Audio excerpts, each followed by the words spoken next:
你要看什么？吗？对啊，他是小胖，他就是生活在外面的小胖。你在跟他讲话吗？是不是闪灵？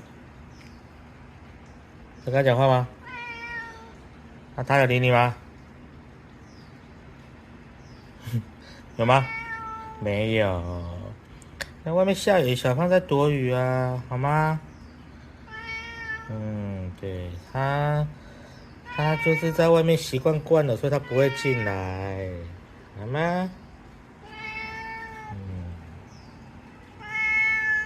好啦，他不会有事，你不要担心，好吗？可不可以？肯定可以吗？不要担心，好不好？